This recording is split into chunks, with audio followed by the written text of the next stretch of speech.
Welcome, everyone. UFC 311 has just concluded, and here we are for the post show. Hanato Moicano versus Islam Makhachev. I think it went the way that we were all expecting it to go, unless you are insane and you actually put money on Moicano to win, or you really thought that he would win.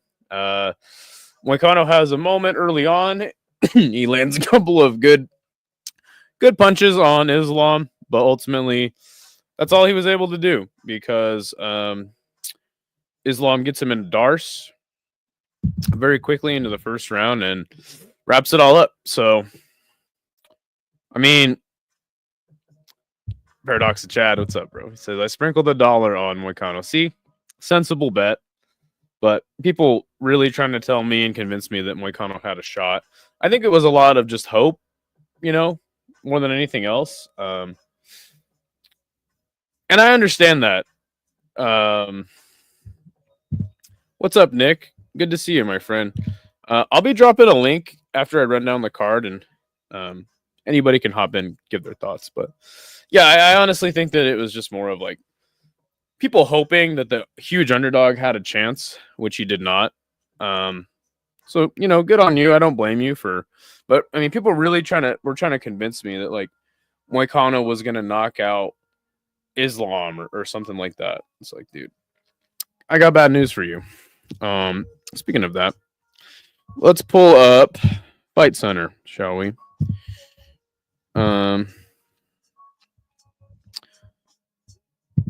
Same with Alan Khabib. Yeah. I mean, again, it's more hope than anything. 1 second.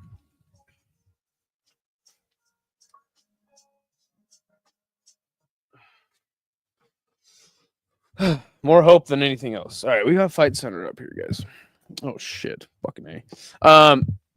So, wow. Somehow they had the same significant or same total strike numbers, which is weird because you would have thought Moicano would have landed the more strikes. But I mean, does anyone really care? A minute and a half of control time and 2 submission attempts is all Islam needed. I mean, that's crazy. That's crazy. 1 takedown, 2 submission attempts, and a minute and a half in top control is all Islam needed to wrap this up. That's insane, dude. I mean, come on. Shout out to Islam, or shout out to Moicano and Islam for taking this fight on short notice. Got to give a lot of credit to Moicano coming in. And also, I mean, there's a case to be made, like, is his shoulder even good yet? But nonetheless, that's all he needed. I think that the real story of the fight, though, or of the night, is Merab. That's why he's the thumbnail. Look at this. Merab, 48-47, 49-46, and 48-47. One judge giving 4 rounds to Merab as the underdog and defending champion. He goes in there and I mean, these striking numbers are kind of close, but I think a lot of Umar's best work was done in the first 2 rounds. And then by the second, third, and by the third, fourth, and fifth, Umar was just done. You could see Umar coming out for the 3rd round like he was gassed. He was gassed, and it was just more prevalent as the fight went on. Sean asking how many takedowns? Rob was officially 7 for 30 on takedowns, and Umar 2 for 15. Can you believe this guy? I officially did pick Umar to win. I don't think that that's the craziest thing ever. I'm sure that a lot of people did. But one thing I overlooked is the fact that if you're going to have a 5-round fight with Merab, and it's going to be a mix of grappling and striking, you can't. You're not gonna beat him. You just can't. It's just like it's impossible. And again, that's something I overlooked. Shout out to Merab for getting that done, proving me wrong. But I just don't know who's gonna beat him over 5 rounds. And we got some questions, so let me pivot to the questions. Guy's good, but prime motivated BJ would have beat him. Dude, BJ was fantastic. How do you not protect your neck trying to get to your feet? Yeah. Moicano's shoulder definitely is a good. He didn't mention it post-fight, though. Dude, his shoulder still looks fucked up. How many takedowns were there? D'Amato and Bird doing bumps in the bathroom during the fight, 100%. Did you see Islam down? I think he got dropped. Now, there was... I think everybody thought that he had gotten dropped, but when they ran it back in the slow-mo, they said it was a slip. Either way, it wasn't a good visual. He doesn't get tired like Kevin Gates. Imagine picking against Merab. This guy right here picked against Merab, and I'm eating crow right now for it.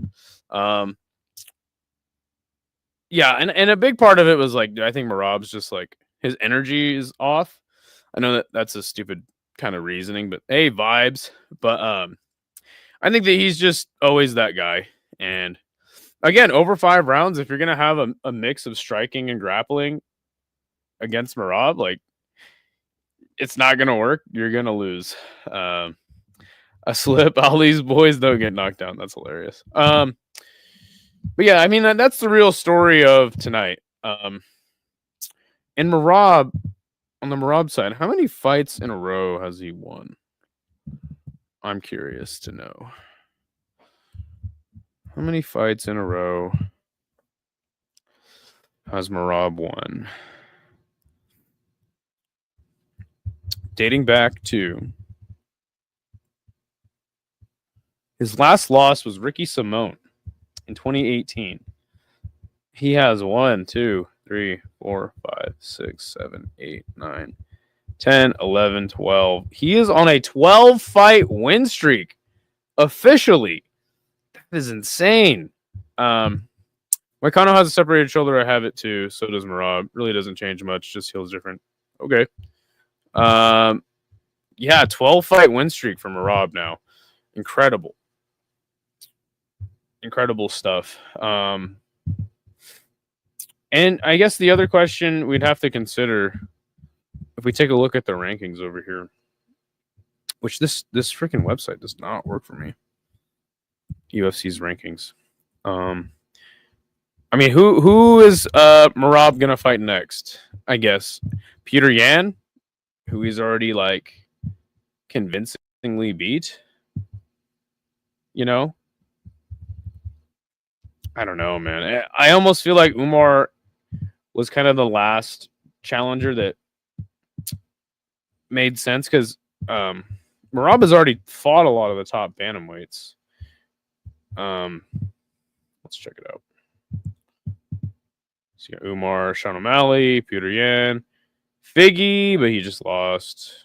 Sandman, Song Yadong, just lost. I mean, a lot of these guys are coming off losses.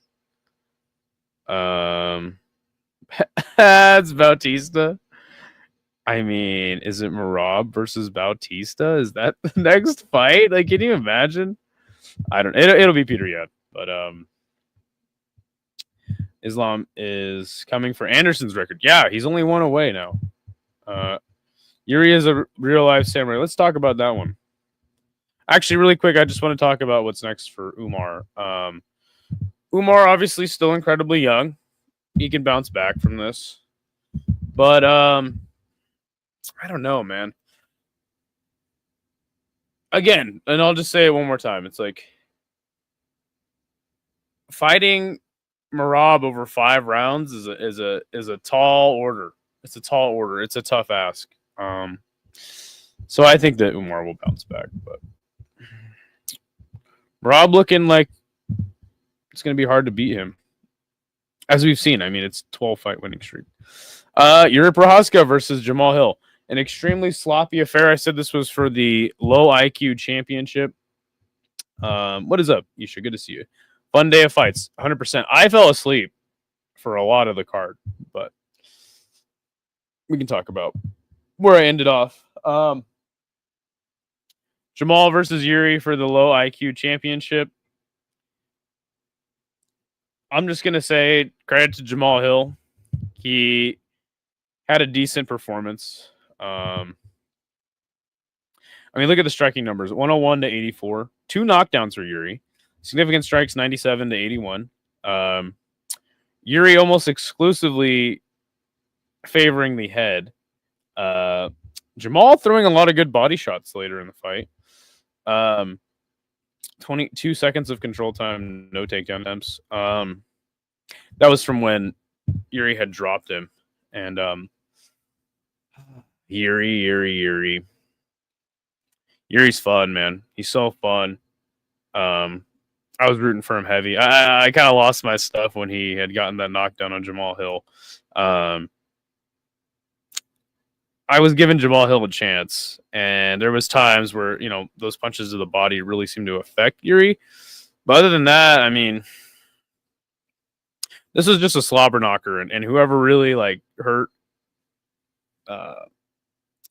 whoever landed that good clean shot was gonna win. 2 title shots already, though. He's gonna have to wait for a new champion switch over. Almeida versus Spivac was kind of back and forth for a little bit there. Spivac landing good ground and pound on Almeida. Everybody loves to hate Almeida, but listen, he is more athletic than most of the heavyweights on the roster. He's going to beat most of these guys. You got to be able to hang with this guy on the ground, or else he's going to do exactly what he did to Sergey Spivac and get you out of there from the back. But this was back and forth in the scrambles. Sergey Spivac had his moments, but ultimately getting subbed in a round. Good win for Almeida. Good win for Almeida because, or sorry, it was a TKO. My apologies. Everybody says, you know, hey, Jailton Almeida, he's boring. He sucks. I don't like him. He never finishes fights. Well, now he's finished 2 fights in a row. Review main card delivered. Oh, yeah. The ending of the pay-per-view was not Chama at all. I mean, if you really thought Moicano was going to win, yeah. Suarez boxing used to look better before the injury. Oh, his knee injury? Or are you talking about Hanato or let me know who you're talking about, Chad. Let's go. Islam number 1. 100%. Good to see you, Anakin. Just came by to give a like view. Thank you. Appreciate you, Granite. People who said Moicano would stand a chance was hilarious. Yeah, oh yeah. I'm right there with you, bro. All we want is Shudo. Come on, Rise. Give us K1 and Shudo. People wrote off Merab as if he had no chance, and he actually acted like he was scared. I didn't write him off. I just really thought Umar would edge it, and I was completely wrong. It's that cardio factor. Merab could go 10 rounds. He's another one of those people that just hates Jailton Almeida. Wow, surprise, surprise. Almeida uses great boxing, and he's exciting, crazy. I'm just saying, people are like, dude, this guy sucks. He never gets a finish. 2 finishes in a row, guys. Just saying. Good for him. Kevin Holland versus RDR. Kevin Holland gets taken down immediately and then subbed within 3 minutes of the fight. Jeez. 3.5 minutes of control time, meaning they were only on the feet for about 6 seconds before RDR took him down. This is a tough one to gauge because RDR looked really good and confident, and he has a way easier fight than the one against Mearshart. But I don't know, man. Against a guy like Holland, who we never know which Holland is going to show up, it's tough to really gauge where he's at. But I will say he looked in incredible shape. He came in supremely confident. and just went in there and went straight to work. It was fantastic to see for RDR. I'm happy for him because if he would have lost this fight, people would have been flaming him. As for Kevin Holland, he's in a weird spot. Losing to MVP and RDR is kind of a tough spot. But I don't know, man. I don't know what's next for Holland, but I kind of am gonna just stay with where I was at pre-fight. Like Holland's the kind of guy that loses, and you're like, should he retire? And then when he wins, you're like, dude, Holland is that dude, you know? So I think he can bounce back, and the UFC loves him too. But RDR is gonna get a big fight next, I think. Peyton Talbot versus Ione Barcelos. I was way out on this fight, and so were the odds makers. Minus 1,300 was Peyton Talbot. Plus 700 was Ione Barcelos. I know some people made some money tonight. Ione wins, and one judge even had a 10-8 in the third round. And a lot of people are going to say, and it's even in the title, like, did Peyton Talbot get fraud checked? I think he got wrestling and Brazilian jiu-jitsu checked. I don't know if he got fraud checked, but guy's got to hit the gym and work on his wrestling. But I will say that as far as the striking is concerned, like Peyton Talbot won most of the striking exchanges. I don't think that that's controversial at all. And I thought that in the second round, he won because Ione didn't really do a lot with the takedowns. But that's just me personally. I don't even think Peyton Talbot landed a strike in the first round. Oh, hold on. We have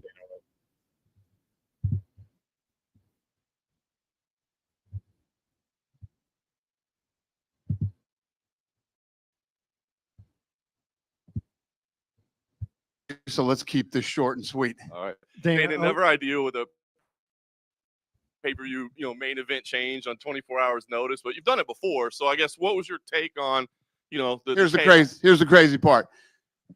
The budget's $7.5 million for the gate. We're at 9.5 when the fight falls out. Fight falls out, we replace it. We end up at 10.2.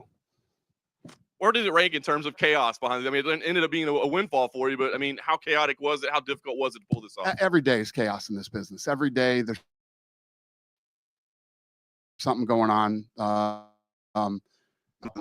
In the main event, I just want to get your thoughts on his performance and being willing to take this challenge. Incredible, both guys. I mean, for Moicano to step up and accept this fight on short notice, and obviously, for the champ. I told you, I said it publicly. He said, "Brother, I'm the champion. I'm going to bed. Whoever I'm fighting tomorrow, I don't care. I'll wake up and I'll fight anybody." So, did what you're supposed to do in that position, and actually, like a stud. I've seen a lot of people say that because of that, Islam deserves some maybe pound for pound number one rankings. He's already the pound for pound number one ranking. But is he yours? Yeah. I'll give it to him. Fair enough. Are you happy? Is everybody happy now? Yeah, you finally got you. Arman Sarukin, what do you do with him at this point? I mean, do you automatically rebook him in the next title fight? Do you go back to the drawing board? No. I don't want anybody to ever fight hurt, ever.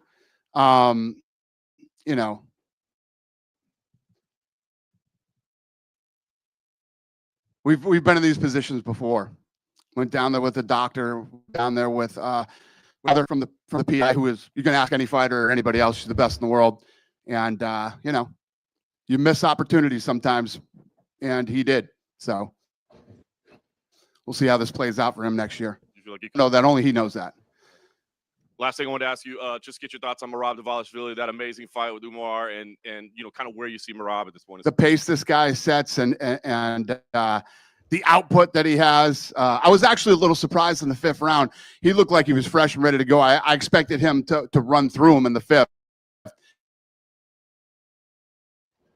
And he was a little more cautious and whatever, but he looked great. Yeah. Yeah. Do you feel like you have a problem at the bantamweight division? Because who fights this guy right now? When you look at it, nobody really does well with him. Nobody can manage that pace. Like, what are you doing?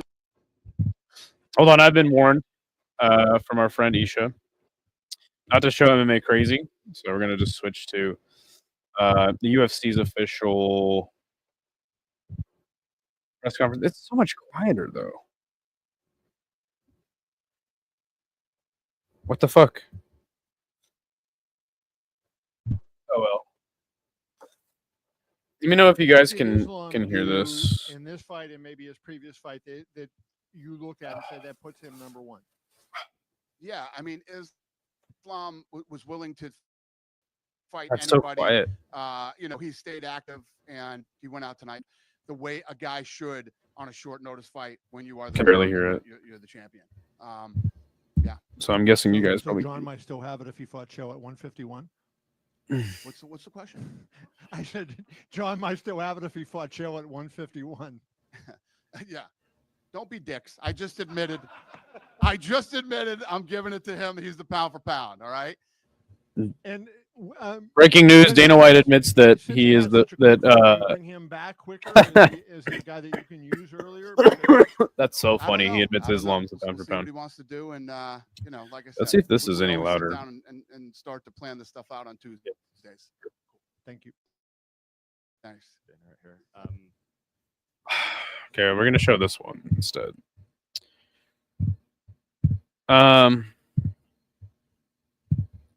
Okay, I'm gonna show this one, and I'll be right back. So we'll listen to Dana White for just a second. I'll be right back. Learn about the sport, and 20 years yesterday, 15 world champions, multiple top 10s and stars, and you know, Craig deserves to be in the Hall of Fame, and you know, looking back on the you know how I feel about season 1 of The Ultimate Fighter.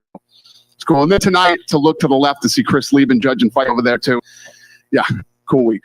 Yeah, and you went with DC and Chael as the tough coaches for the next season. Yeah. Obviously, they won't be fighting, so it's kind of the thinking of how that will work. Yeah, you want people that are going to add value, be able to you know, teach these kids that come in something new. Both those guys are great. Plus, I'm sure they'll both be a great team too. And what do you do with JIRI going forward, right? He has the 2 losses, but he beats another former champion and Jamal Hill. There's not too much room in the rankings between him and the top. What do you feel like he has to do to maybe get that third fight with Alex if Alex continues to defend? Yeah, I don't know. We'll see. We'll see how this plays out with Alex now, and I doubt people don't not want to see that fight again. So we'll see how it plays out. And just 2 more outside of tonight. Patricio Pitbull, the longtime Bellator champion, Yeah. got a unconditional release from PFL, and he says he badly wants to fight in the UFC. Are you interested in bringing him into the featherweight division? I don't know. I'll talk to the boys about that, and we'll see where we're at. Another one is Aaron Pico. Ali Abdelaziz said his exclusive negotiation window, I think, ends this week. I definitely know the boys are interested in him. And to look ahead to the next pay-per-view, UFC 312, where does Hamzat Chimaev fit into the middleweight division? Do you think he'll get the winner of Strickland and Duplessis, or is he going to fight again before a title shot? Yeah, I think he probably gets the next shot. Thank you. Dana, right over here. Yep. So Grant Dawson said he's hoping for a Beneil Darius fight, that was kind of being talked about. Can we confirm that, or is that anywhere close to being All right. confirmed? Don't know yet. Who impressed you the most tonight? Oh shit! I mean, it would have to be the co-main and main event. I mean, Merab, the pace he set, Sorry, Dylan. how good he looked. I think a lot of people thought he might get out wrestled by Umar. That was not the case. Oh, and by the way, we didn't even mention this, that he broke George St. Pierre's takedown record, all-time takedowns in UFC. So great night for him. And then obviously Islam came out and delivered. Absolutely. Anyone surprise you tonight? Maybe Howney Barcelos is like a 7-1. Yeah. No, that was a great win too. And also, you know, Almeida beat the number 7 ranked guy and did it spectacularly. So a lot of guys really had good performances. How about the girl? Here. Dana, you've shown a lot of love to the Inland Empire in Anaheim. This was a great event. The Intuit Dome really lit up. Is it safe to say LA County could get more UFC events again in the coming years? No, we're never coming back here ever again, sir. Why It would was a terrible event. This place sucked, and we're never coming back.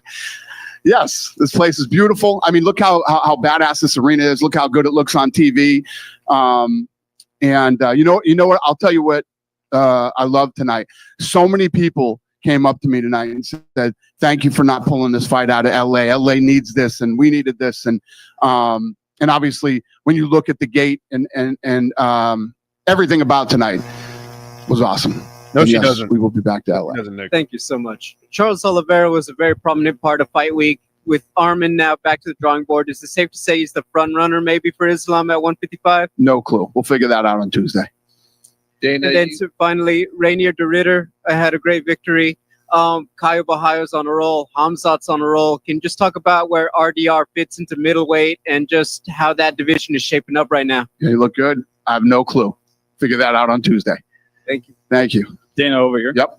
Craig Pelagian gets inducted to the UFC Hall of Fame. First Armenian inducted, especially to announce that in Los Angeles. Obviously, Armand. You skip this.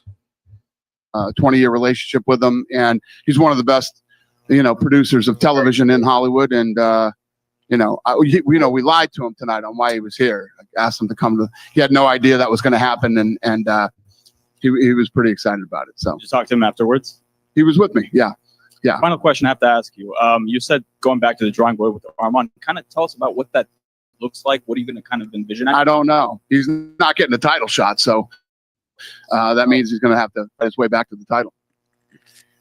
Dana, you said that the UFC was going to come here definitely, but Vegas was a backup with the fires. Right. Can you tell us how crazy that situation was? It wasn't at all. We were coming here no matter what. Listen, you have to have a backup.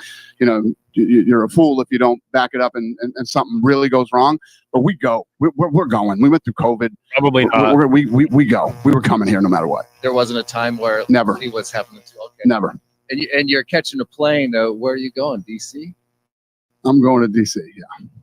Can you tell us what you think this means for the country after the next couple of days with Trump? It doesn't suck. I can tell you that. I'm really happy about it, and I love him.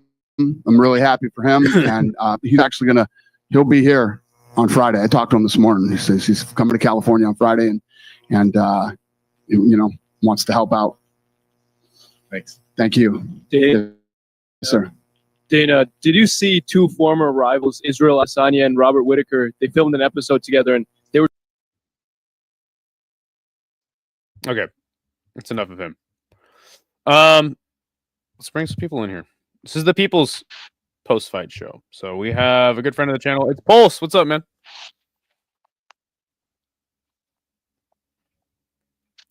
What's happening? Okay, we can't hear him.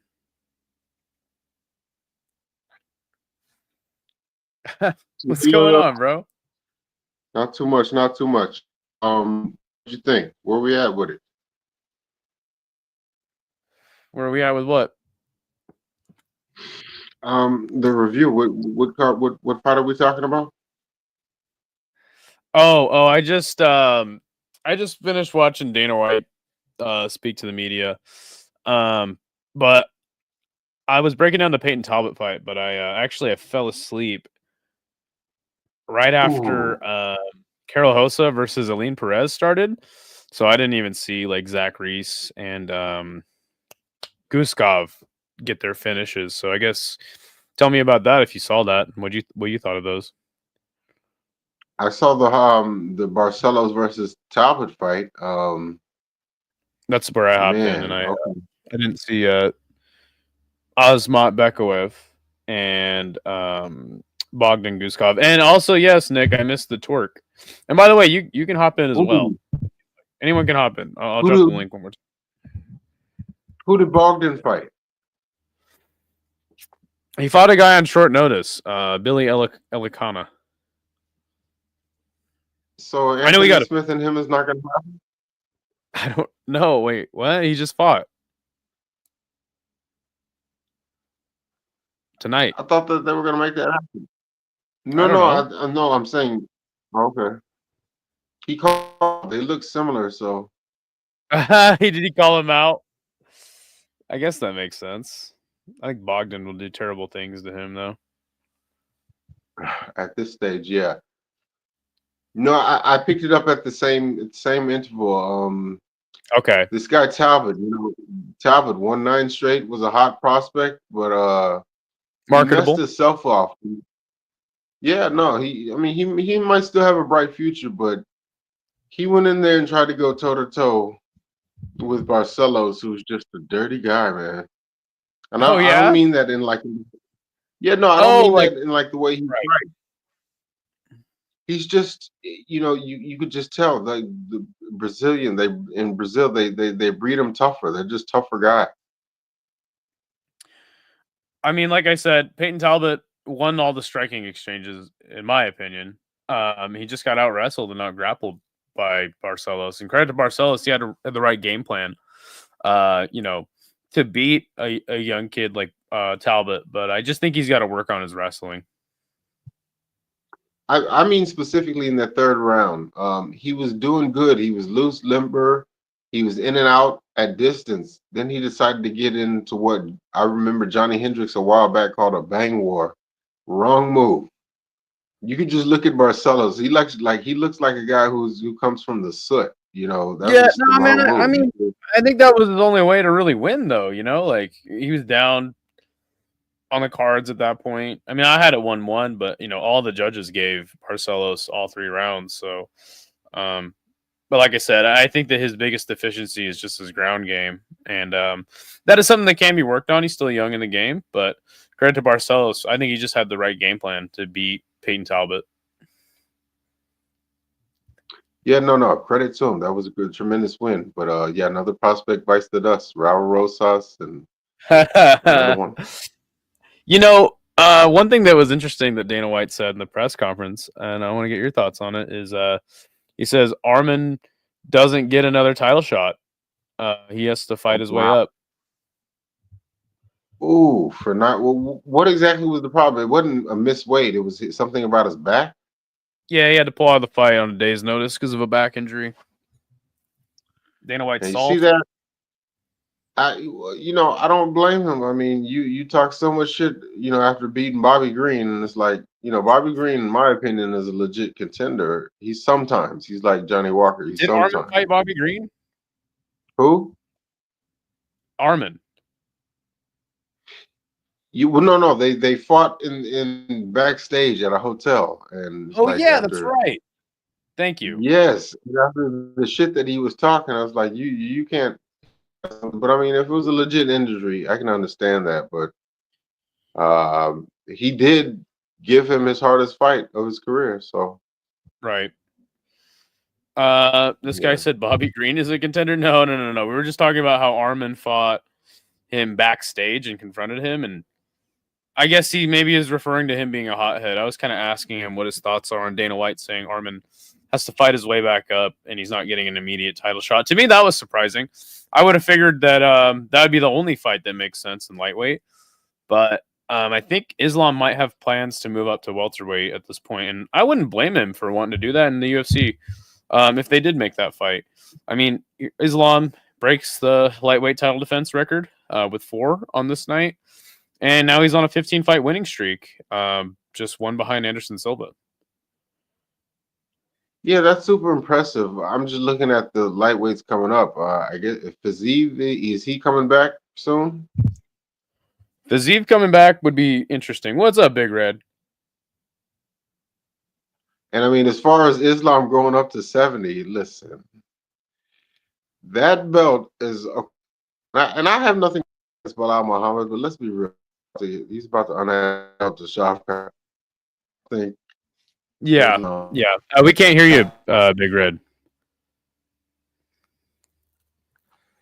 But I know he's high right now because the Commanders beat the Lions. Let's go. Hey, I can hear you. I'm high on life. Go fucking Commanders! Let's go. Yeah, I cried. You called me.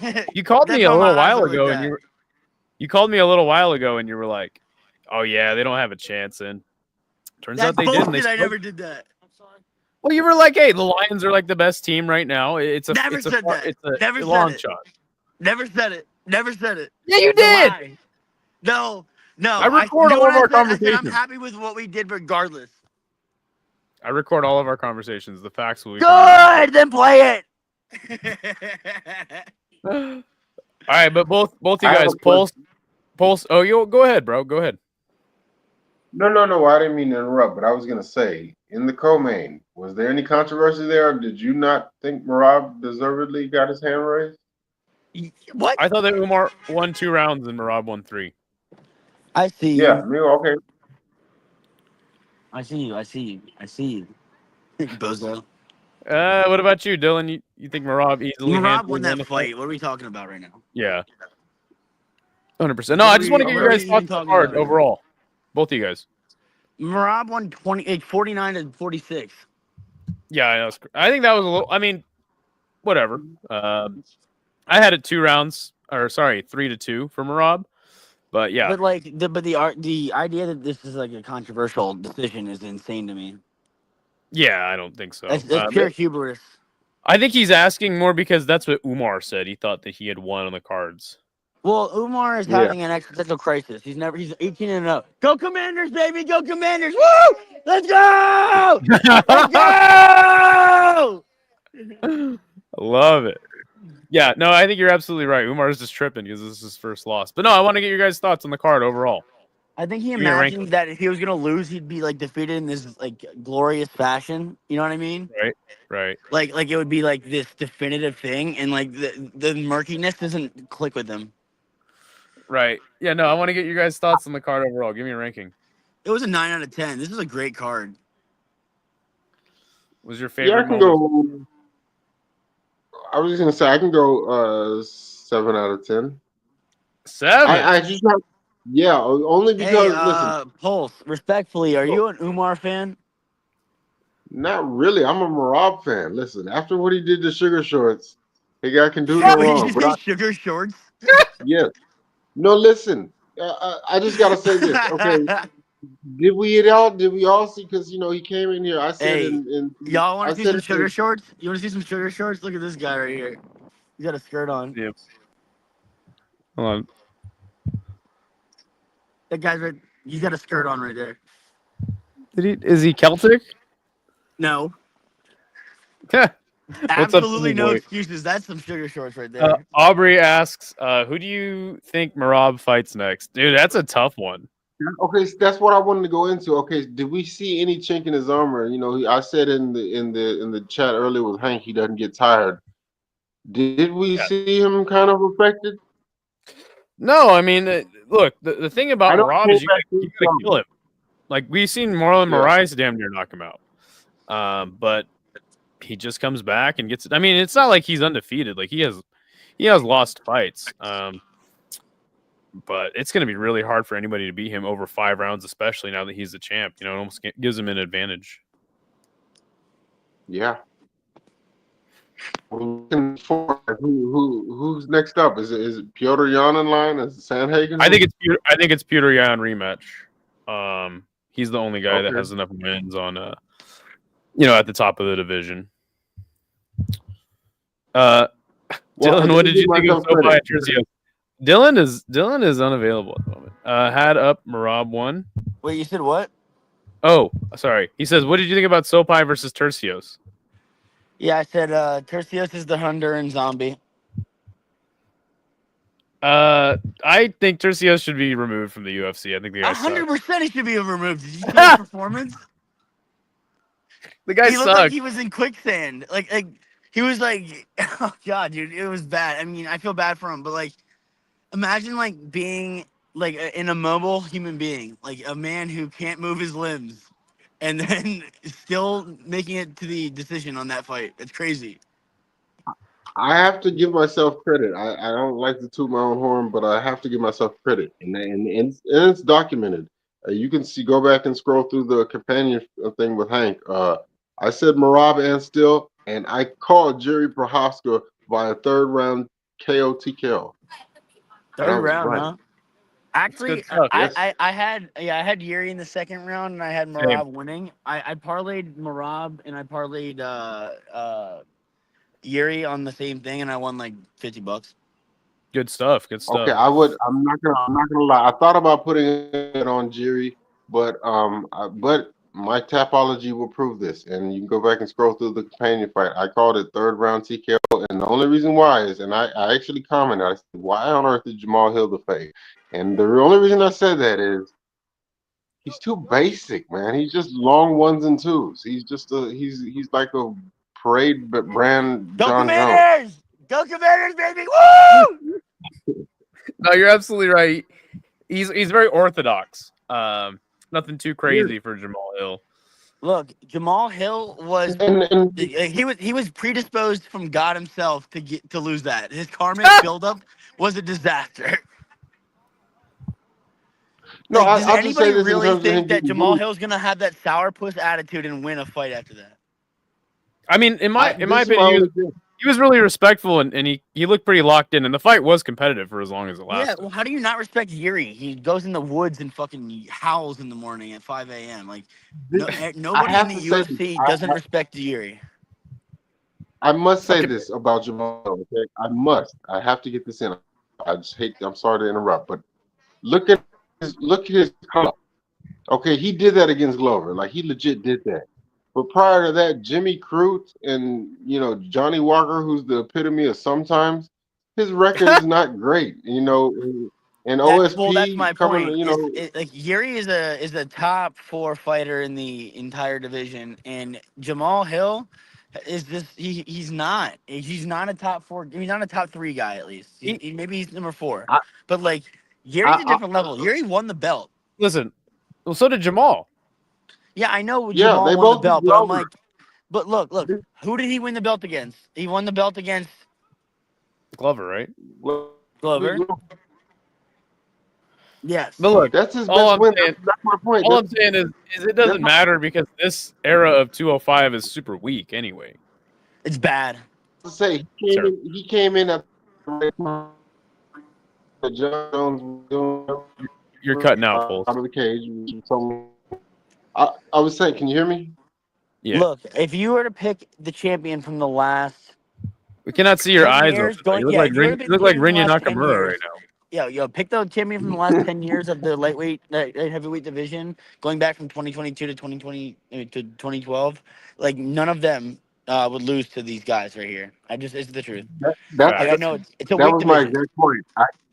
He Go came in. Commanders, He baby! came in there when he came in there when John Jones was dealing with whatever legal issues he was dealing with. He came in there when Gustafson was on his way out, when Rumble was on his way out. Like, he came in there when Dominic Reyes' chin was exposed. He came in there when Jan Blachowicz was on his way out, and when Rakic couldn't stay healthy. If you'd have put Jamal Hill a few years earlier, when Gustafson was legit, when John Jones was legit, he wouldn't even have been able to hang. So that's my only thing. I have no idea why he was trading for it. We agree. We agree fully. Like, that's the point is, like, you can't it's not really a knock on the light heavyweight division to say that the era of Daniel Cormier and John Jones is better than them. You know what I'm saying? I think maybe It we've is. been spoiled rotten with that era because, like, those are two of the. I mean, John Jones is the greatest of all time. Daniel Cormier is probably in the top 7, 6 of all time. Like, you can't hold it against him. That's what I'm Wait, saying. Like, is he not? Is he not? Skate? Is he not? You when he disagree? was on his come up, this Wait, what's the question? division. I said, what? You don't think that Daniel Cormier is in the top 7 or 8 of all time? Oh, like all-time fighters? Yeah. Oh yeah. Okay. Yeah. Okay. 100%. Oh. Yeah, you can't really Like knock. heavyweight. You can't knock them for winning the belts and stuff.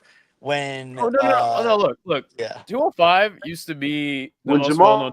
Jamal is a 10, Rampage, two Rashad, guys in Thiago Machida. Santos and Alex, who broke into his. You're cutting out, these Pulse. two guys who just called five. That's when is a sense. So All right, it Pulse, wasn't the. you're cutting out big time, brother. Hey, can I ask you guys a question? Which Hey. division in the UFC's history was most dominant, competitive, and most talent rich in ever? Because I personally think that it's the light heavyweight. I mean, it's the lightweight division right now, personally. And I've been watching since UFC 57. I don't think that I've ever seen a more talent-rich division. Like, anybody in the top 5 in lightweight is a belt holder in most scenarios. Yeah, no. I think that personally at the top of the division is aging out.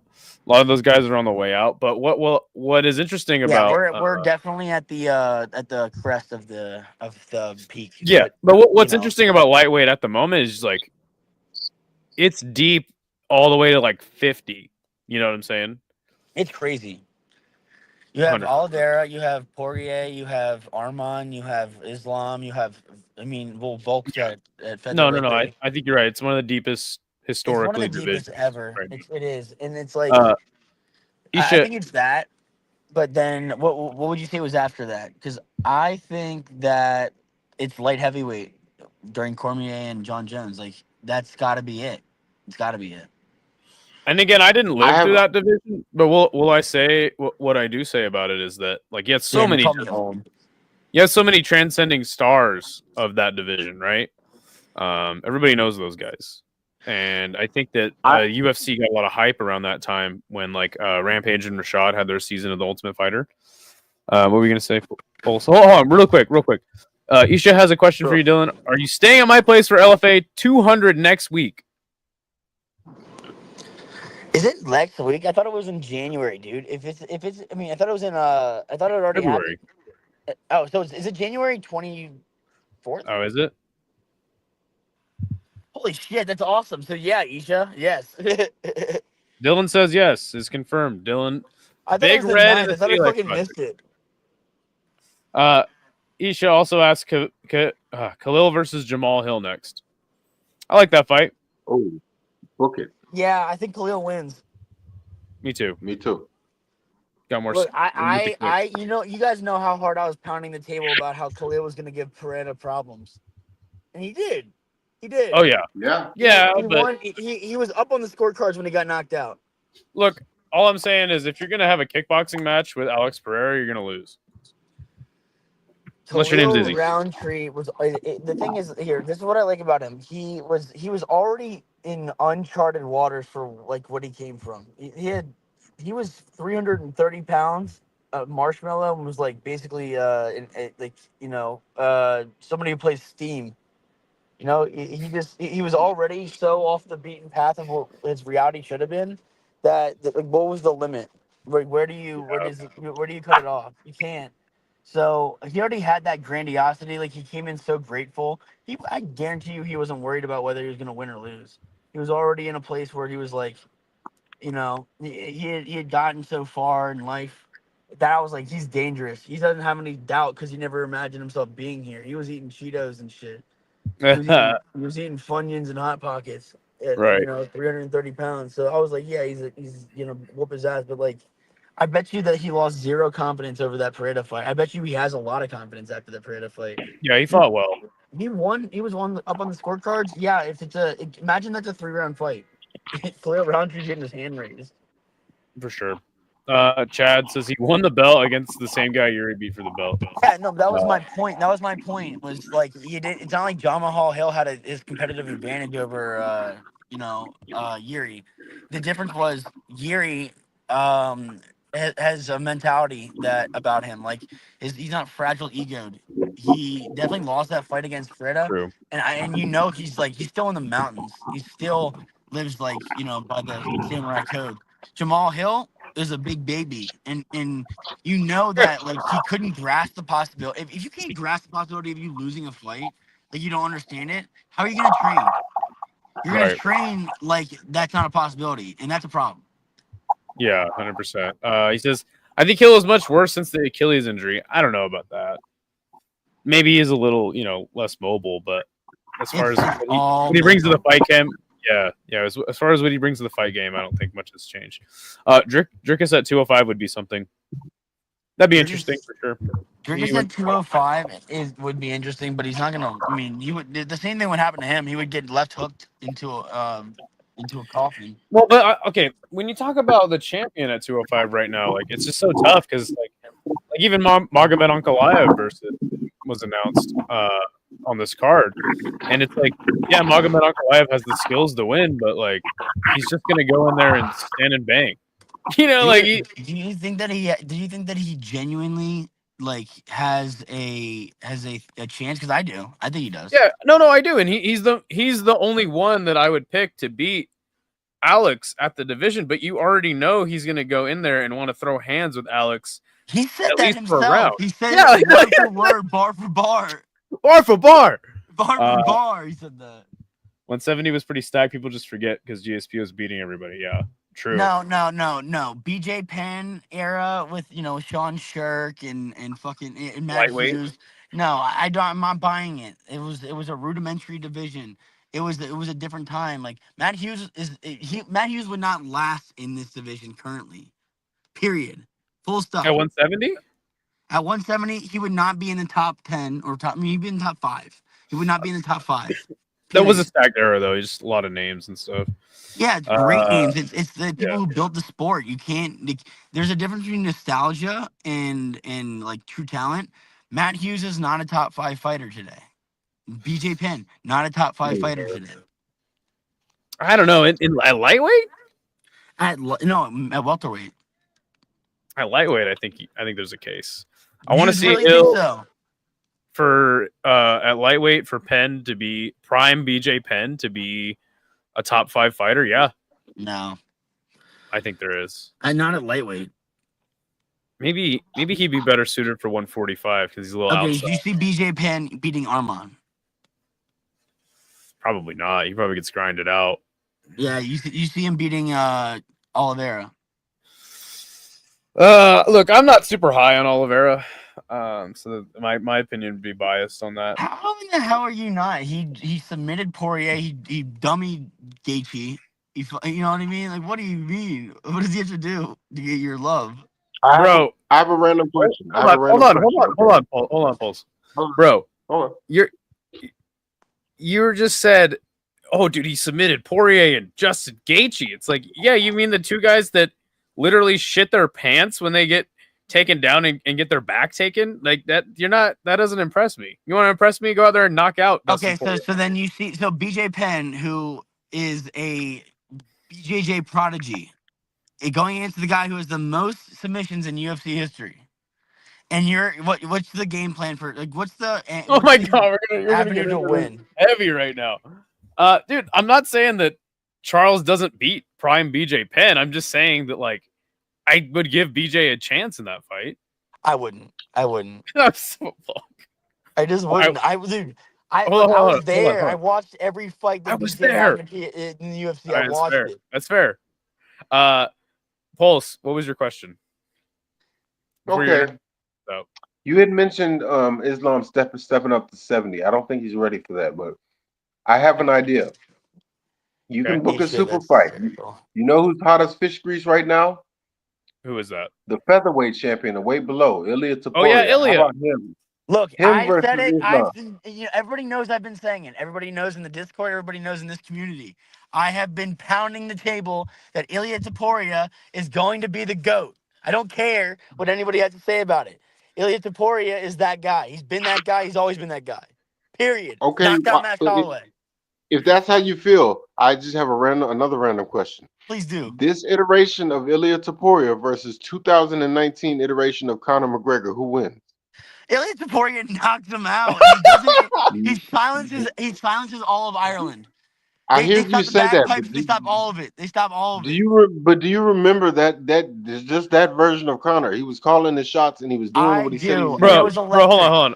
I want to push back against Pulse because Pulse is the same man that told me that look, sports get better over time, because we had a debate once about Floyd Money Mayweather versus Sugar Ray Robinson. I was like, dude, Sugar Ray Robinson beats Floyd Mayweather's ass all over the ring. And you're like, They're no, way dude, bigger. Floyd's the greatest. Ray Robinson is way bigger. That's what I'm saying, dude. He fucking cleans up Floyd Mayweather. That's not even. He does. Okay.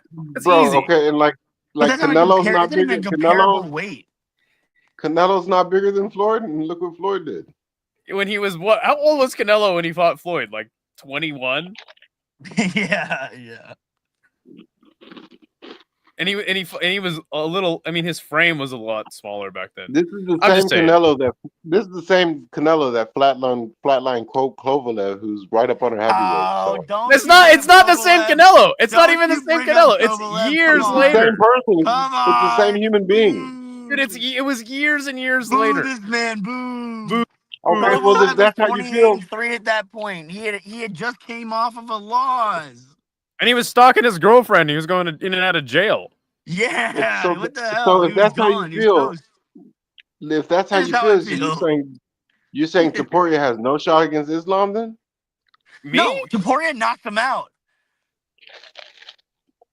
He knocked I don't. him out. I don't know about that. I mean, Yes, he does. Yes, and he look, does. the only thing I'll say. I don't care. I What- don't care. I'm in Okay, control. I understand. The I understand, Commanders Dylan. won tonight. I know. don't care. I I'm was right gonna about say everything. that. Okay, but what I was gonna say is, I just don't know if Ilya's run at featherweight, like as far as defending the belt, necessarily warrants him moving up. But I wouldn't hate it. Look, Sniff he asked. needs to do that. He needs to defend the belt 2 more times, go up, and then win the belt. Wait for I agree. Islam to Yeah, follow but up like- the press a little bit. But Yeah. in terms of the contenders at 55 coming up, if it's not Fiziev, if it's not Michael Chandler, It's not who actually has a legit, who has a legit shot of separating him Armin? from controversy? Armin. I mean, Armin separating will from lose that fight. Look, Islam is a one-up mushroom version of Armin. And that's just the fact of the. Well, yeah, and that's why I think it makes sense. 15 fight winning streak, 4 title defenses. I think it makes sense for him to move up to welterweight. Personally, Well, if Sniff, Dana said, hold on. Okay, go ahead. well, I was going to say, if Dana said that Arman's not getting the next shot, who's Yeah. the only person left is like Mateus Gamrot. They'll probably give it to Charles, They'll give it to Charles. Okay. which is very uncompetitive as well, in my opinion. Sniff says he wants. He Oliveira says, tonight. oh my God! Hold on. All right, hold on. Okay. Sniff says I want to see Hill lose weight and fight Adesanya. Khalil kick kind of mid though. Ooh, this is chummy boy. Look, Israel should actually go up in weight just so he can get back against Pereira. That would be. That I wouldn't hate that necessarily, but I'd he's love got to it. get through Imavov. I just have one question, okay? Oh my And God! I'm a fan You've been of saying Jiri. that. You've been saying that all Just night. have You just have but one it's more question. like 4 Just, questions. just, one just last ask one, a one question. last one. You can ask I'm as a many fan questions of as you Jiri. want. I'm a fan of Jiri Prochazka, but I just got one question, bro. Who taught this guy how to fight?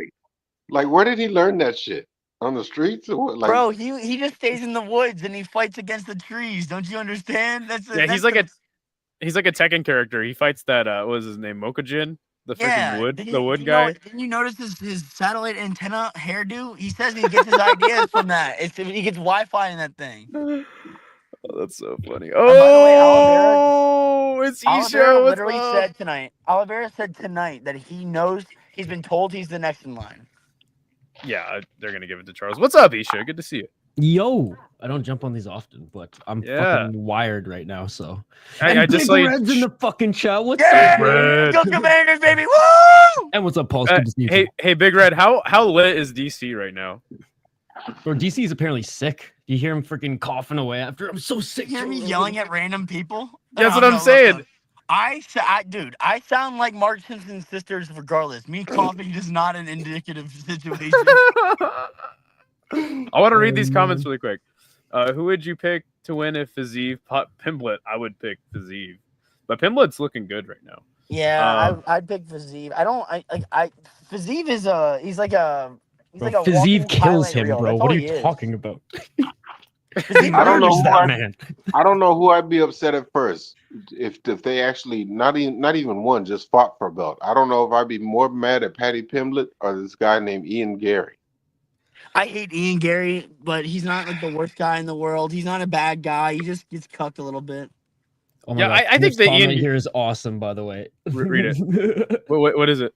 Oh, DC Prime stands Matt for Hughes was a diabetic Jack coma. Ben Esp- Sorry, his latest one. DC stands for diabetic. Oh, that's mean. That's Wait, mean, what? Steph. DC stands for diabetic coma. Nice, we get the I don't sound get it. effects. I don't get it. Okay, I don't get it. I hear you say that, but how about this? For a title One eliminator last fight- question. One last question. Okay. No, For a no. title that's- eliminator fight. Wait, hold on. Oh, diabetic coma. Let me tell you something right now. You can't knock me on my suspension. I'm already grandiose. You think that today of all days I'm gonna be worried about some diabetic He's talking foot? about Daniel No, Cormier. DC, I not- don't care. Go Commanders, baby. Woo! Okay, I wish I knew well- that feeling with my sports team actually winning. They What just was your always question lose. again? Number one contender? Me? Yeah. Yeah, number one contender for welterweight. How about this guy, Ian the Cut Gary versus Joaquin Buckley? Who do you have now? You saw what Buckley just did I to still have Ian Wonderboy, Gary and winning then- that fight. I still have Ian unfortunately. Gary winning that fight. I mean, people don't. He's more remember- well-rounded. Does nobody remember Holland knocking him out and making it look like a joke? Yeah. And what I'll say is that I think that Ian Gary he's just so good at fighting on his terms, you know, having He's like been a just making saying, slower pace after what Buckley did to Kobe Covington, and yeah, that fight happened against Kevin Holland, but you saw what he looked like tonight. He's like not even the same guy. If Ian Gary was able to beat hands of steel Jeff Neal, he's able to beat Joaquin Buckley. Period. Full That's a good stop. point. But Buckley has a little bit more wrestling, but I don't think that is successful against Ian Gary. Do you genuinely believe that Joaquin Buckley, the guy who is notorious for going to random gyms just to try to knock out random people, is going to go in there and wrestle with? No, he's not. He wrestled. What's his name? Nursultan Ruzabayev. Yeah, who the He fuck just is that beat- guy? He beat Yeah. Kobe Covington. He beat Kobe Covington, who I can't even stand, but I recognize he's a great wrestler. Kobe used to be a great wrestler. Yeah, Kobe was completely washed when Joaquin beat him. I don't put a lot of stock. I in think that Joaquin's gotten a lot better, Pulse. Don't get me wrong, but like again, take the personality of Ian Gary and everything else aside, like he's a good fucking fighter. Does anybody else think that Colby Covington has a an addiction to ADHD medicine? Because I think he does. I wouldn't know because I've never fucking been on. I confirm. Yeah, rumor. Adderall. I think no, I'm not kidding. I'm so serious. Or what is ADHD medicine? Prozac or Adderall? See, that's- Vicodin, Dude, Adderall, Look, he's Not Vicodin. Adderall. It's Adderall. Vyvanse. Well, Yeah. how about look, this? And Usman- now what? He's over the crest. They threaten. They said he's over the crest. He's not hopped up on goofballs, and he's old. He can't take it anymore. His dopamine's Dill- sapped. He looks Dylan's like energy is so perfect right now. Yeah, I Usman wish I gave- was on the fucking same level right That's so now. awesome. Usman gave Khamzat the hardest fight of his career thus far. I'm saying this: if he comes back down to 70, you're telling me you believe Ian Gary beats Kamaru Usman? Yeah. Yeah. I think they're gonna make that fight next. I mean, at their peak, like if you're talking about the same Usman that fought Masvidal, probably not. Yeah. Well, I mean, he's not far from that. You saw what he just did to Khamzat. That's Khamzat. That was almost a year ago, or was it not Look, a year? I've ago? already watched Khamzat be turned into a mortal man. I was there in person when he fought against Gilbert Burns.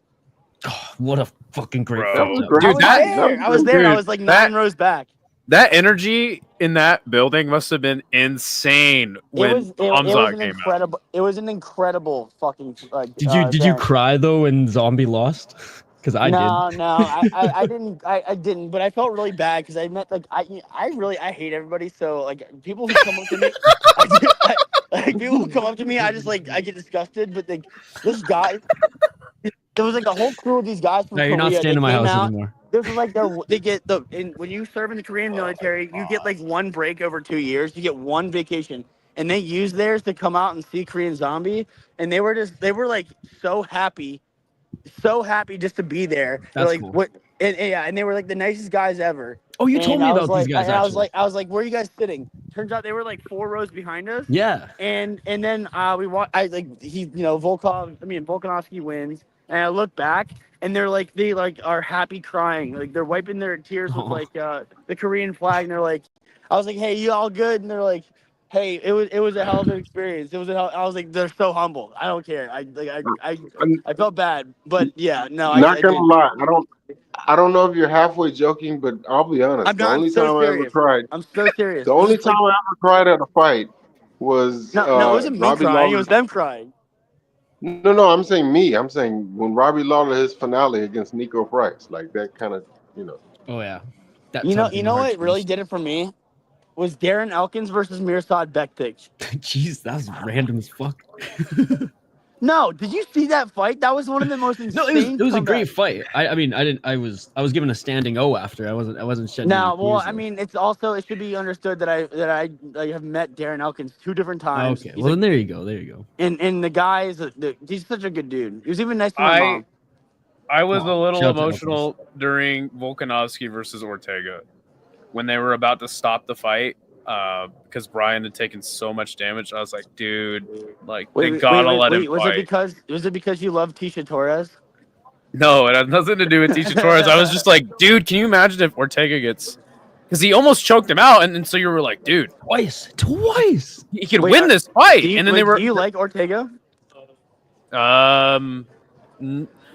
I mean, as far as a fighter goes, like, yeah, I mean, He was fun to love watch him watching his come up. fights. But as far as like, what was it that made you emotional about it? You just like. well, I was just explaining it. Oh, go ahead. Sorry. Okay, Sorry. okay. It was the fact that he had like almost choked him out, and he largely lost the fight, right? But it was when they were gonna stop it because his face was all busted up. I was like, dude, they gotta let him continue. They gotta let him fight. I was like screaming at the screen. I was like, they gotta let him fight. Because he left it all in there for sure. Right, He had 2 exactly. big moments.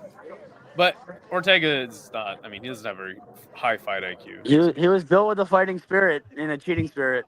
Oh god. Shout out All to right. Modelo. Isha, Folks, we're thank you cheating for spirit. hopping on the show. What did you think about the card?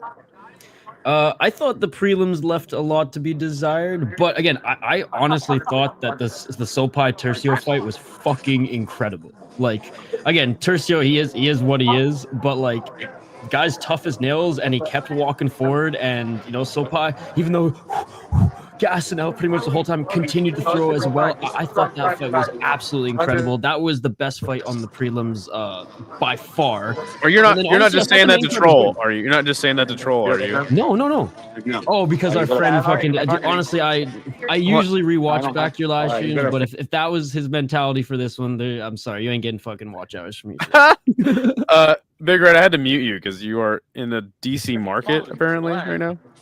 But anyways, yeah, I thought the pay-per-view was great, and obviously the Hill Prochazka fight was so much fun. I hate Jelton Almeida a little bit less here because wow, look at that! You use your boxing and you actually make an exciting fight. And honestly, Spivac, he was game. There was some great grappling exchanges back and forth in that one. Merab the Machine put on a fucking show. That fight was just fun overall as well. Okay. I'm glad you led into that. Okay, so after Surreal Gun got submitted in seconds by John Jones, what do you think happens if he fights Almeida? Probably the same thing. The thing is, though, Almeida gasses real fast. So it's like Almeida has round 1 and like 2 minutes tops of the second round. Bro couldn't even fucking finish Derek Lewis, and he literally had over 12 minutes of not just control time, fucking full mount time. And I mean, Spivac even finished Lewis with the arm triangle, and Almeida couldn't because he was so tired. That's the thing. But I think if he gets in there, shoots the double leg, or even single and just drags him to the ground, either TKO via ground and pound, or he'll find that sub. Should he show more discipline and cut to 205? Because I'm just gonna say it. I want him to Chama, so bad, dude. But I have Chama getting his belt taken by Ankalaev.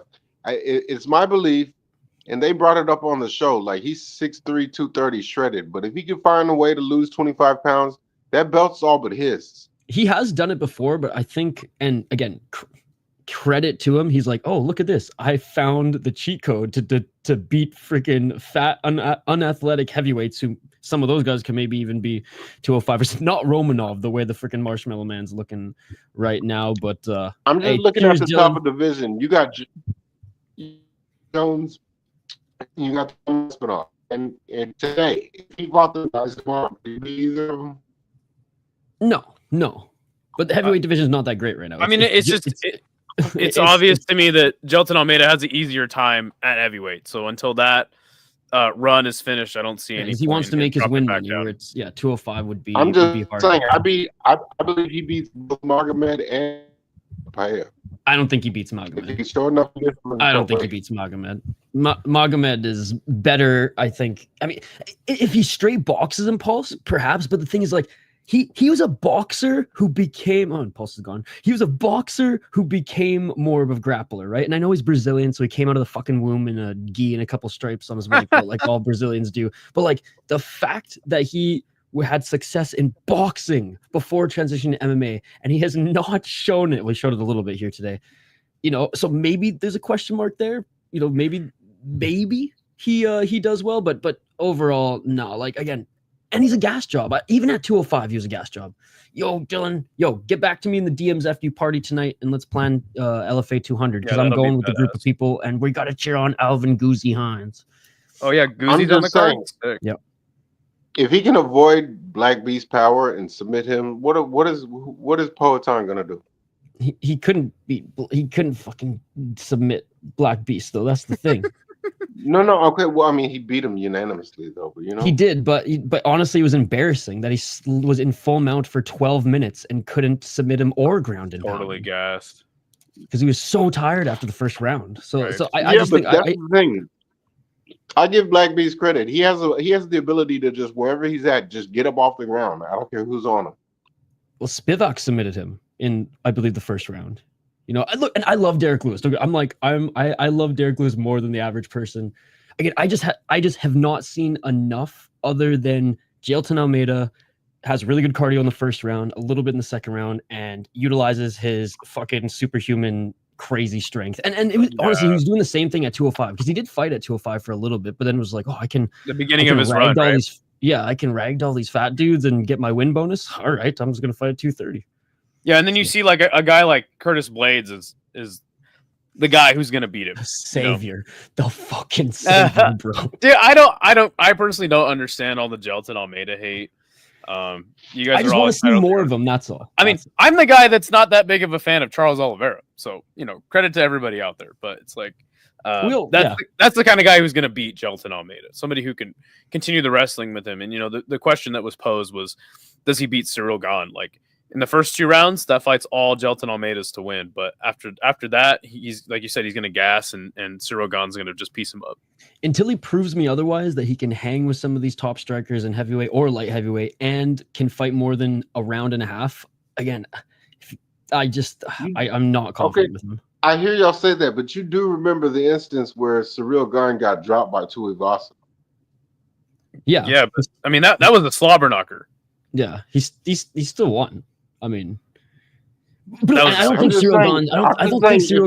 I don't think Cyril Gane's anything special either. I just think he's a way better striker than Jailton. If he keeps it on the feet, again, we haven't seen enough of Jailton's boxing in mixed martial arts yet at the highest level.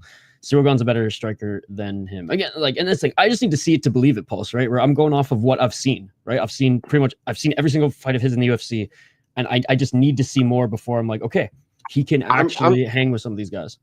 My only point is, I don't think in French MMA, ground fighting is the biggest thing over there, especially not after what he did what happened to him from Bones. If Almeida drops him, that fight's over. I agree. He's got 2 rounds to do it. Yeah, he has 2 rounds to do it. That's the thing. Before he's just.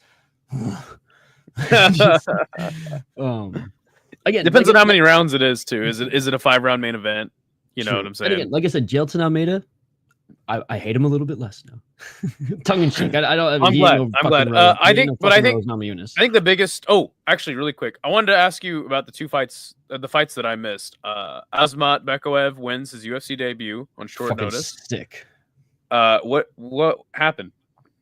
Oh, he was looking okay on the feet, and freaking Zachary's pulled armbar, and Bykov got on top of him and just beat the fuck out of him, smash style. And then he hit him with the right on the top position in the guard, knocked him out with the left, right? So Zachary was out, and the referee came in to separate them, but then smashed Zachary Reed's back of the head while he was out up against the mat, just forced him to the ground where Zachary was kind of out, but next to up, fucking slammed his head to the ground, and then while Zachary was out, he tapped him on the shoulder. Sorry, bud. It's dude, what the fuck?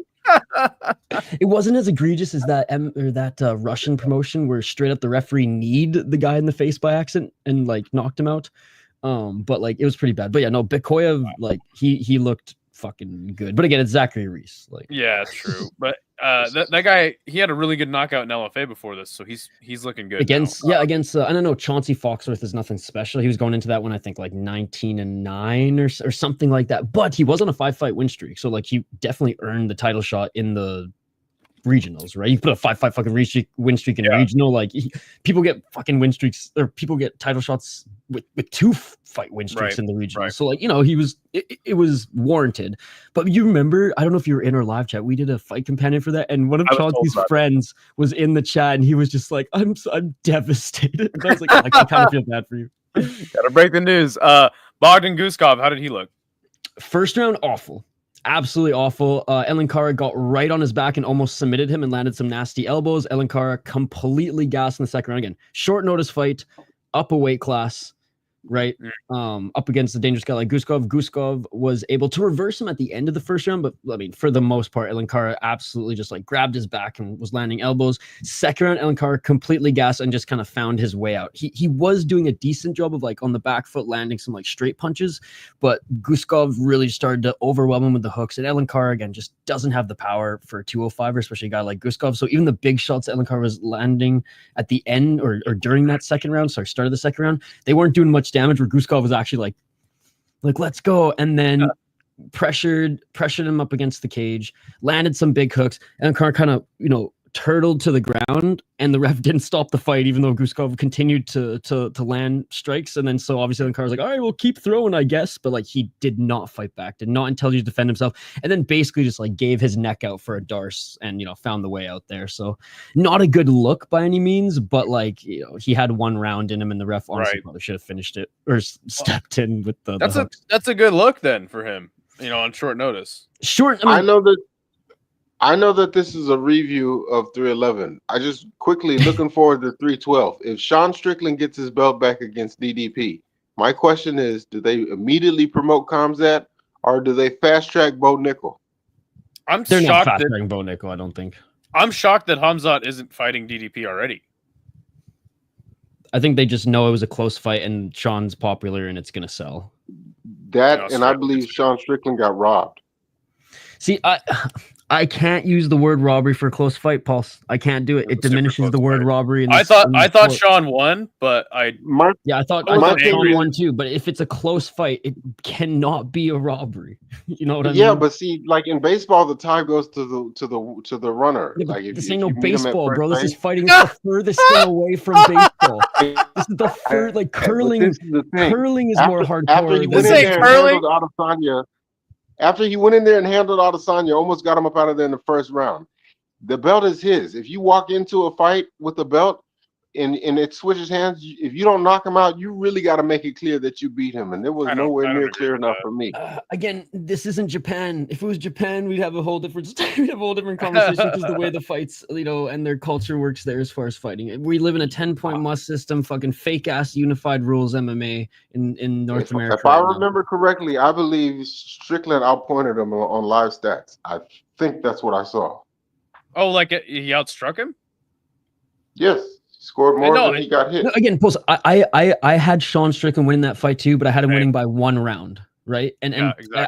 I just don't want the word robbery in combat sports to be diminished to, you know, the guy who, you know, maybe should have won by one round or a close fight, you know, was robbed, because I feel like that word has to have weight to it. It has to have importance to it. And I hate when MMA fans do and I fucking love you, Pulse, but I'm just saying, but I just hate when MMA fans the whole diminish that term to just the wrong fighter lost, where it's like I agree, but at the end of the day, look, some of the judges are way off, and I will scream bloody robbery for those. We ain't fucking judges, man. I just go to the old adage by Ric Flair: in order to be the man, you got to beat the man. And I don't feel that night that Driscus beat the man. Like, I just remember he did well. I don't think he beat the man. That's my only problem. That's my only concern. No, and fair enough.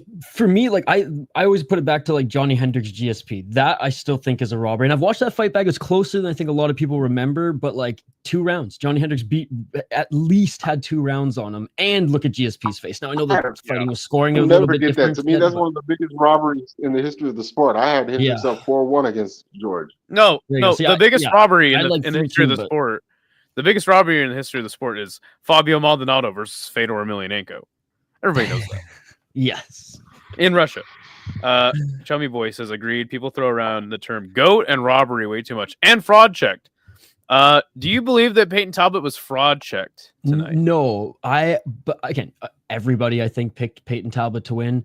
Ronnie Barcelos, I thought, because historically, I think he only had 3 submissions going into this one, and like he's a capable grappler. But the Ronnie Barcelos we watched in his UFC career, he comes to fucking scrap, right? Yeah. I thought he was going to come to fucking scrap against Peyton Talbot. All My the theory- credit my in theory the on that world. fight- You go ahead. My theory on that fight is you just got a guy who's lived longer and been through tougher shit. Have y'all ever been to 100%. Brazil? 100%. Have you ever seen the movie City of God? Like, he's just a tougher guy because he's been through more life experiences. And Well, whoever fighting experience, right? And fighting yeah, experience. but I'm like, whoever I give credit, Talbot, on the regional scene won 9 straight, but like whoever thought you was ready for a guy like him, shame on them. Whoever booked that, I guess it was Sean Shelby and them. Well, I don't think shame on those. So this is my take on it. So couple things here. Ronnie Barcelos had the fucking game plan down. Clearly did his research. Clearly his camp prepared to be like, Peyton Talbot hasn't fought fucking anybody as good of a grappler, as strong as a grappler as you. Because like Cameron Simon, a good grappler, not even close to as strong as the man strength, hard raised Brazilian like Ronnie Barcelos. So I'm sure his camp and in preparation, they highlighted that and we're like, we're just gonna grapple fuck the shit out of this guy because he has nothing for you there. And That's not even what I mean. If you do know, I know what you mean. I know what you mean, Paul. Hold on, let him finish. Yeah. Sure. And Skate asked my opinion on it, so I'm giving my opinion. And furthermore, you have to see, and this is where we probably will align, Pulse. You have to see these prospects, not just take out prospects. All Peyton Talbot has done is take out prospects, which again, that's great. But you have to give them seasoned, grizzled, and vets who still have it, right? To see, every prospect gets that veteran who like may not have it, but still probably can give them issues. And Ronnie Barcelos was that guy. Did I pick Ronnie Barcelos to win? No, I thought he was going to go in there and strike and get outboxed by Talbot. Talbot does have tremendous boxing, but the fact that I think the UFC did a great job of this was the next test for Peyton Talbot. Enough with just picking off prospects and fucking Yanni Gamouri, whatever the fuck that French guy was. Yeah. Despite him having 12-2, he went up against a guy who's a veteran, who's a guy who's tough, and a guy who's been there, done that, seen it all in and out of the cage, and Peyton Talbot didn't pass that test. Yeah, I 100% agree. Who is the middleweight that had a whole bunch of hype behind him? Then he fought Jack Hermanson, and we like he's not ready.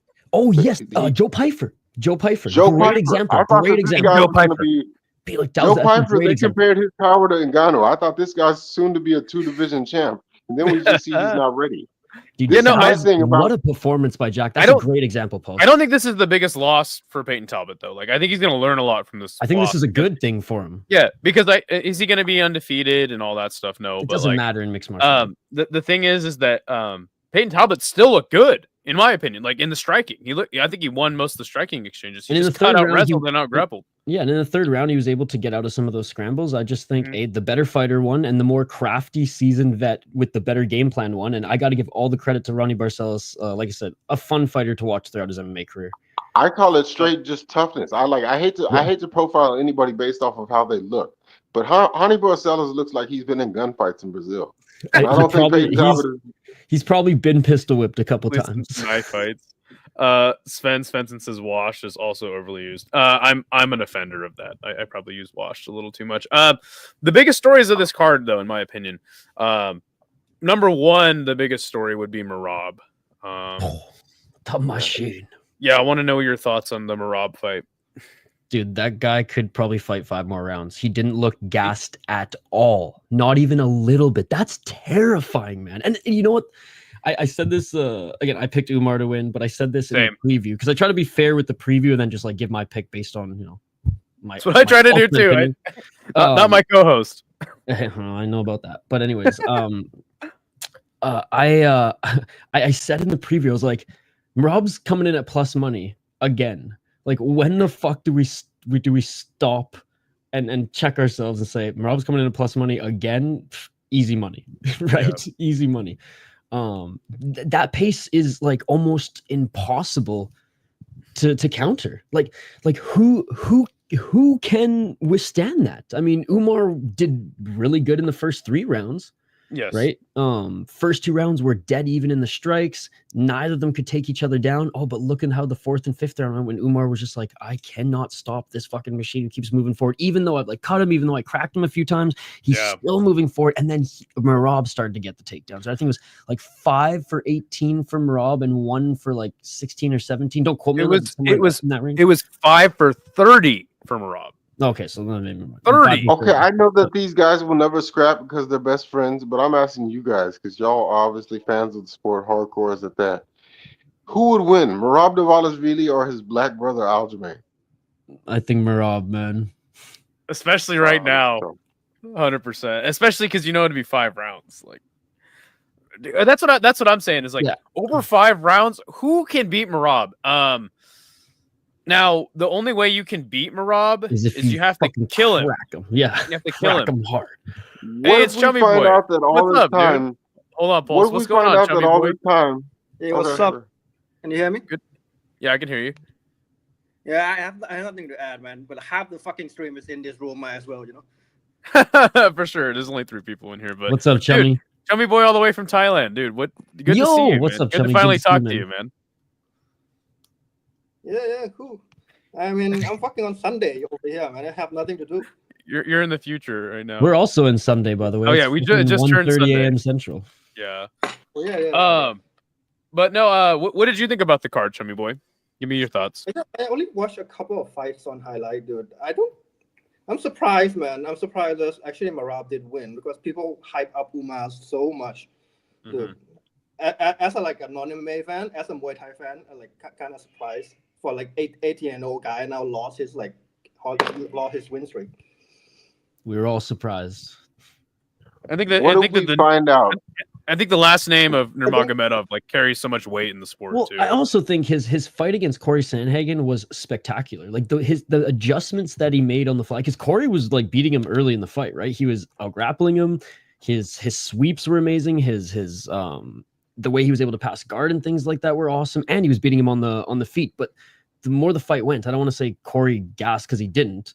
Umar was making the proper adjustments, found his range, was able to figure out how he was taking him down, was able to counter the sweep. So it was Umar's IQ that I thought was really going to carry him in this one, even over his skill. Now, obviously, his striking is, I think, overall still better than Merab, but his just IQ and his smarts in his way to adjust. I think in this one he got a little frazzled too, and was I cannot fucking find the answer to this guy. Where in the Sandhagen fight he was able to. Okay, but I'd be remiss if I didn't ask this. What if we find out after a post-fight urine analysis that Merab Dvalishvili is on EPO? Would you be surprised? I would praise him for it because every fucking fighter should be on the roids so the UFC can be exciting like KSW. Yeah, I'm under the opinion that most fighters are on steroids. Yeah, me too. I mean, for him not to get tired like that, like Kevin Gates, I don't get tired. That's just not normal. I mean, there is a chance that he just is that 1% too. I think he just has the third lung. Yeah, humans. I mean, humans are crazy. For the most part, we're all fucking stupid. But there's a few of us, man, who can just do spectacular things, and maybe Merab is just that one guy. But going off of that, it's Petr Yan is going to get the next title shot, in my opinion. And it's just, I think that it's all rematches from Merab here on out, because I don't think he's going to move up, and I think one of these guys will eventually beat him, but the only way you can beat him is by cracking him. And I mean, he has lost in the UFC, but it's at this point, it was long ago. It was so long ago, and look at the legend. He's on a 12 fight win streak now. Yeah. Okay, but looking at his record, at his resume, I remember when he came in and he fought John Dodson. I remember he has a legit win over Jose Aldo. Okay, he has a win over Petr Yan. Just took out O'Malley and just beat it's incredible. It's nothing short of amazing.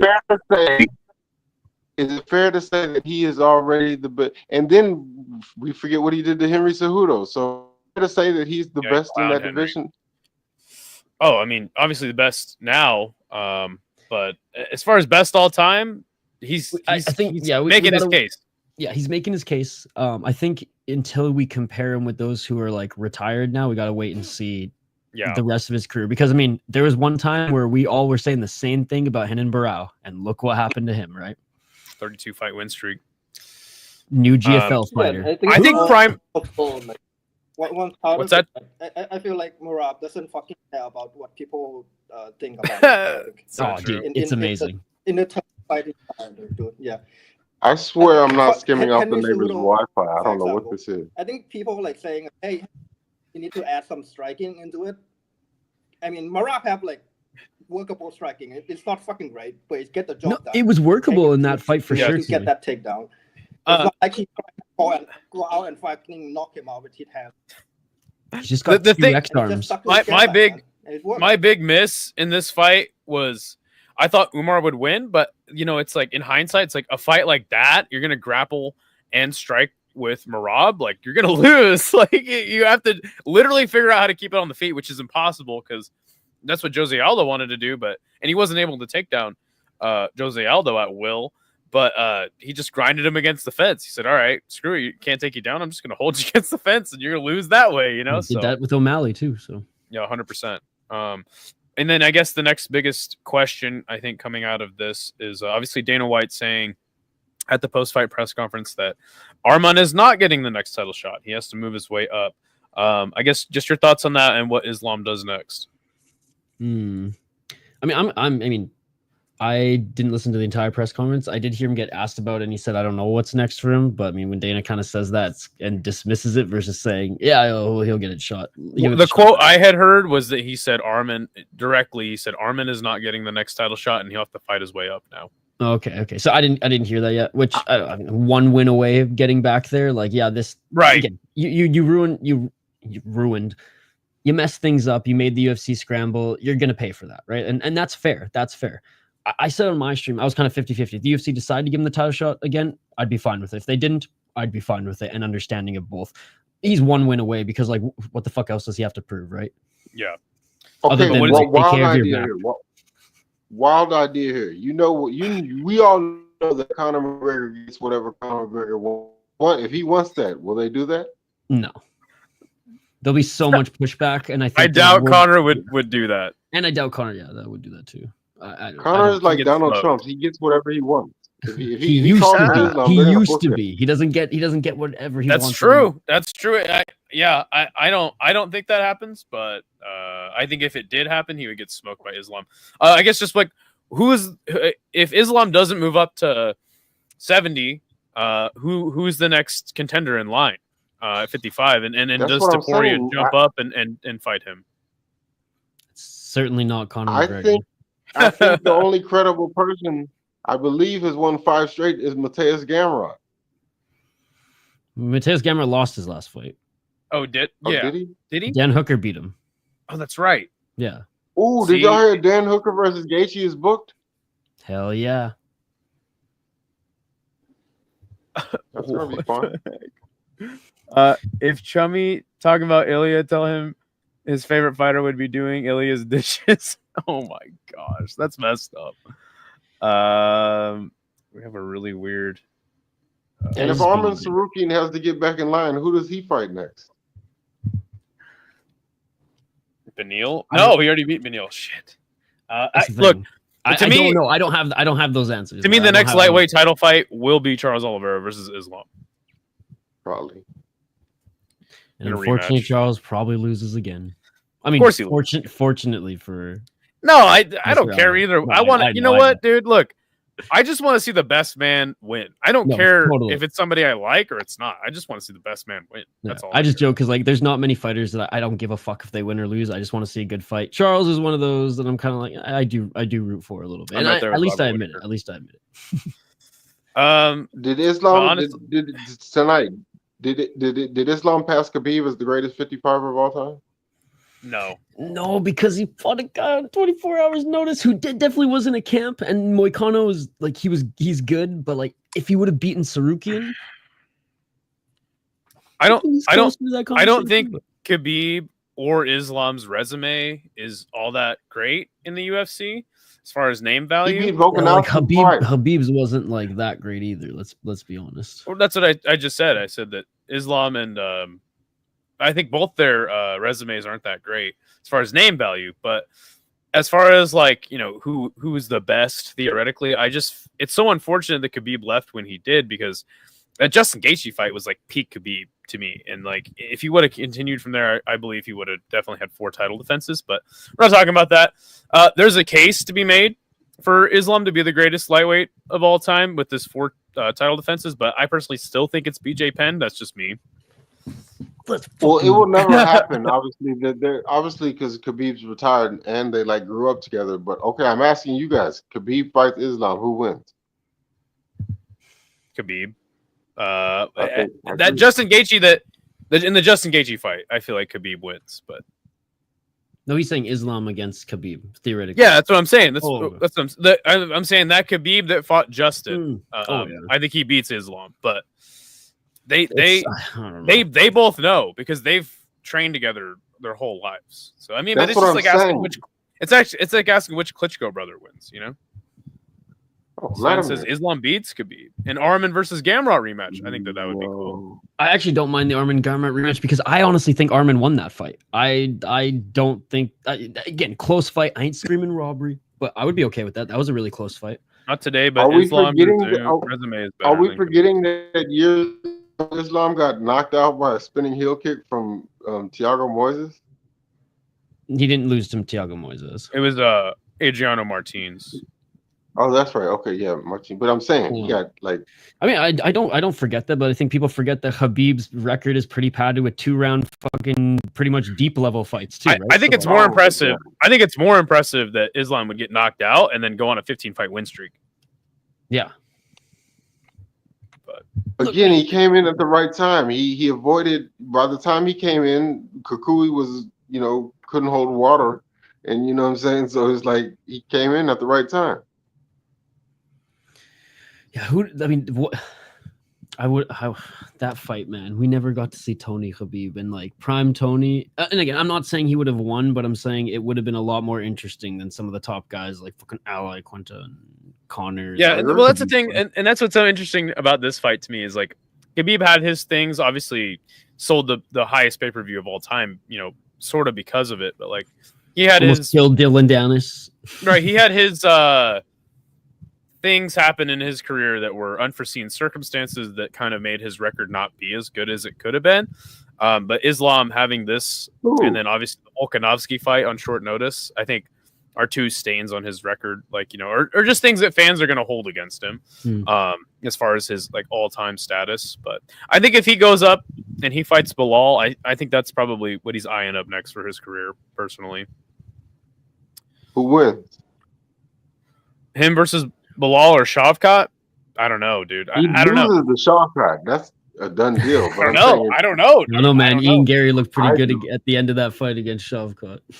But I mean, and it was Shavkat reported is that still undefeated. yeah, and it was reported that Shavkat had an injury. So but I'm not gonna say. I don't know, man. It's so hard for me to like. I know there's a lot of like MMA channels and people out there who are like, "Oh, this is gonna happen." But like, look, man, Yeah. I'm a fan. I watch a lot of it. I can give my opinions, but like, there's some of these where like, I don't know. I don't know. I didn't. No, think, we're very I similar did in not that way, think Bilal would fucking beat Leon Edwards, and I don't want to say beat the fuck out of him because Leon Edwards did cut him up open at the end, but like he fucking beat him handedly, right? So it's like shit, man. The only reason I was pretty sure about it was just because of Bilal's energy before the fight. I know it's a cop out. The vibe. That's fine. Dude, But I mean, bro all had the that- glow. All that aside, right? We saw that Leon actually had such good takedown defense. Was able to actually take down the first guy to take down Usman, get his back also in that fight, and then obviously like, anyways. To me, it was just going back to me, it was an issue. We don't know. To me, it was an issue of volume.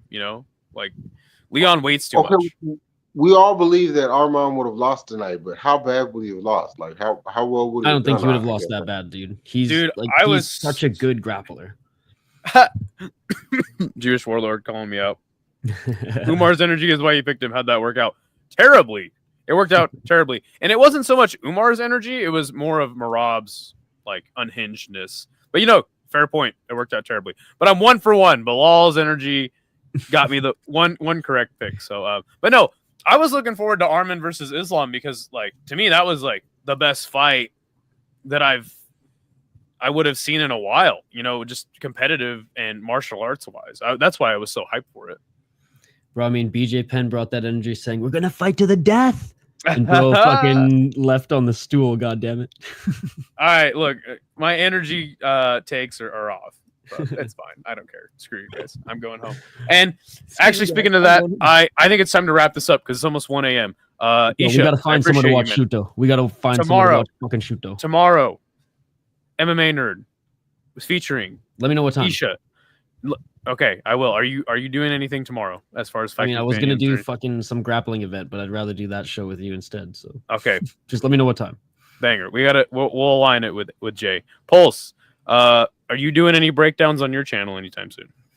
I would like to. I really want to start in 2025, like going all in on content. So if y'all are down, or yeah. Solid. Yeah, let me know, man. I'll hop on. You hopped on my channel, I'll hop on yours. You scratch my back, I'll scratch yours. Chummy boy, you're still here. Yeah, he's fucking hanging around listening. Good. What Muay Thai fight should people care about the most coming up? Bro, just check this next the next week 170, man. It's I'm bummed the super leg is off, but the rest of the fight were good. Okay. Will you be down to come on the channel and talk about the Muay Thai fights with me and Hank? Yeah, sure. A lot. Okay. Let's fucking go. Let's go, Chummy boy. Super leg. I mean, this coming event, I feel like there's a lot of more of the prospect rather than like the bigger names. If we actually get into the card, or probably I can talk about it a little bit. Perfect. Fucking right. I can't wait to hear it, Chummy. But, all right, yeah, solid. But I think the real main card though, will be Nicole and Nabil, because I mean, yeah, Super One Chai is cool. We already see how it's going down. But I think the real thing is like who gonna get to fight Super League after this in Japan. I feel like. Got it. All right, cool. Well, boys, I'm gonna wrap this up. Thank you guys all for coming. It's almost been 2 hours. I'm gonna get out of here tomorrow. MMA Nerd featuring the City Life Project. That's it. We're out. Later. Later, fellas.